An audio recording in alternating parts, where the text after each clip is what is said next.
Hello दोस्तों, moral stories में आपका स्वागत है। आज मैं आपको सुनाऊंगी कड़वाहट। क्या रेशमा पिछली बातें लेकर बैठ जाती हो? आगे बढ़ो, अब तो हम दोनों ही हैं ना। बच्चे सेट हो गए, माँ बाबूजी रहे नहीं, उनसे तुम्हें जो शिकायतें थी वो उनके साथ ही चली गई। अब लाइफ एंजॉय करो। सुमेर ने रेशमा से बोला, अब बताओ क्या एंजॉय करूं?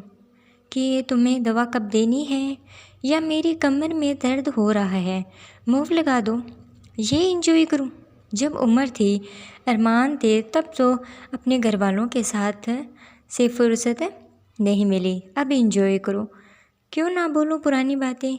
रेशमा खिंचती हुई बोली। तुम कब तक? मेरी माँ ने तुम्हें क्या कहा? मेरी बहन बहनोई ने तुम्हें क्या ताने सुनाए? मेरे भाई ने तुम्हारे लिए कितना रूड व्यवहार किया? या मैंने उनकी बातें मानकर तुम्हें गलत समझा? हाँ, मानता हूँ गलती हो गई। अब तो ऐसा कुछ नहीं है ना, तो खुश क्यों नहीं रहती? सुमेर ने ऊंची आवाज़ करते हुए बोला। तुमसे बात करना ही बेकार है, तभी कहती हूँ आज तक जो करते हुए आई हो वही करो, मेरी बातों को इग्नोर। रेशमा ने कमर से बाहर जाते हुए कहा।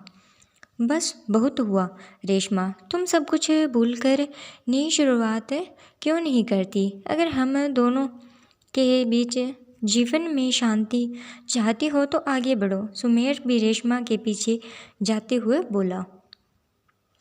नहीं भूल सकती, और बड़ी जल्दी याद आई नई शुरुआत करने की। हर चीज़ का एक वक्त होता है।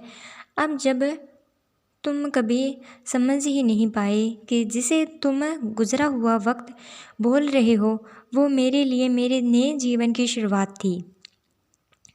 एक औरत जब शादी करके अपने जीवन साथी के साथ उसके घर में आती है तो उसकी पहली सोच होती है कि वो जिसके साथ अपने रिश्तों को पीछे छोड़कर आई है वो उसके आत्मविश्वास और आत्मसम्मान को कभी खोने नहीं देगा।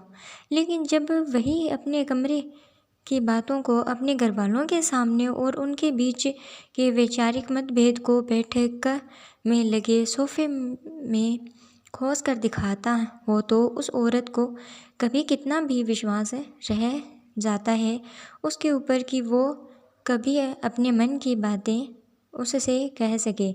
वो अपने बहनोई और बहन को इतना हक तो देता है कि वो उसके ही घर में आकर किसी भी बात पर कुछ भी सुना सके, लेकिन अपनी बीवी को इतना भी हक न दे कि वो अपना प्रतिकार कर सके, भले ही वो रिश्ते में छोटे हो या गलत भी।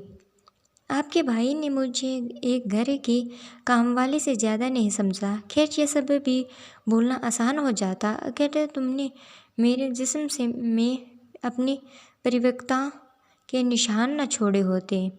कहते हुए अपनी आंखों में आंसुओं के उन्माद को रोकती है। माना कि मैं गलत था, लेकिन एक वक्त के बाद तुमने भी तो किसी की परवाह करनी बंद कर दी। वो गलत नहीं था? सुमेर ने रेशमा को अपनी बातों में घेरते हुए कहा।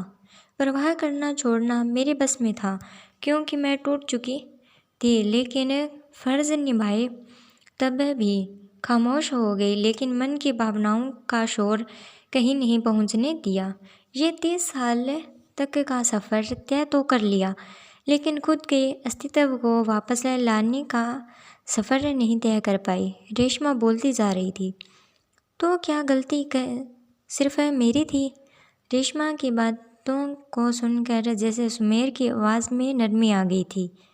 नहीं, मेरी भी थी कि मैं आज जिस नफ़रत और कड़वाहट के साथ मैं तुमसे बात कर रही हूँ, मैंने उसे सहेजने में वक्त ज़ाया किया, जबकि उसे अपने आत्मसम्मान को बचाने में लगाना चाहिए था।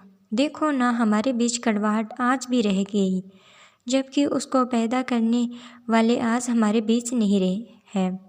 काश तुमने दूसरों के लिए हमारे रिश्ते को ताक पर नहीं रखा होता, तो आज हम मन से साथ होते, मन भर के नहीं। कई कड़वाहट लिए रेशमा एक लंबी आह भरती हुई रसोई की तरफ बढ़ी। गई। सुमेर उसकी तरफ देख कर अपने रिश्ते की कड़वाहट को हमेशा की तरह महसूस कर तो रहा था, लेकिन आज उसकी तपिश रेशमा के घुटन से कम लगी थी उसे। दोस्तों, ये कहानी कई घरों की हो सकती है। हर उस घर की जहाँ किसी लड़की को पत्नी बनने से पहले उस घर की केयर टेकर बना दिया जाता है और बलि चढ़ाया जाता है उसके आत्मसम्मान को। कई बार रिश्तों में इतनी कड़वाहट आ जाती है कि वक्त बीतने के साथ है भी वो सहज नहीं हो पाते। आपकी इस बारे में क्या राय है?